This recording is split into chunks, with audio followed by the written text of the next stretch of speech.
talk about the example of fascism, like, and Dmitry, you had brought this up. Zelensky is talking about banning the Orthodox Church in Ukraine. How is that? How can the US justify and NATO justify that they're holding up some sort of democratic state when he's banned media and he's trying to ban a religion? I mean, Dmitry, what are your thoughts on that? Well, that's very appalling to watch, frankly, what's happening. It had some history, and Dan knows it. I think in Poroshenko's time, he's got this kind of Thomas for the so-called Ukrainian Orthodox Church. But in church, you do not decide these things like, you know, by voting or by creating some institutions. This is a matter of creed, of faith, and it has hundreds of years of people's belief. And you can't just do it like in a nutshell. And there is certain structure which might be maybe incomprehensible to some people, but it is quite clear for the believers. And the fact is that they are believing. It's not political structure. And all of a sudden, Poroshenko started this new organization, claiming that it was the correct, the right Orthodox Church for Ukraine, because the current one is affiliated with Russian Patriarchy. But the fact was that before this special military operation, regardless of, despite all the efforts that Ukrainian authority tried to deploy, very tiny fraction of Ukrainians really bought this story, because they stick to their mother church, which was affiliated with Russia, and it has nothing to do with politics at all. It's an absolutely different story. But after the start of our special military operation, when, you know, there were extreme repressions and prosecutions of all those who sympathize with Russia, there are cases of people brought to prison and tortured only for having Russian TV or Russian news channels on their mobile phone.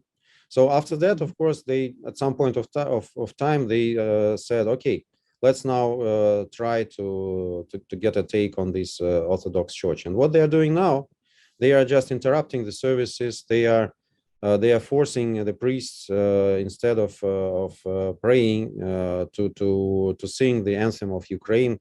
All these kind of things, and this is terrible. And there is big resistance from people, but people are intimidated, and people don't want to go in the street. People may be very much confused about this, but what's happening is really terrible.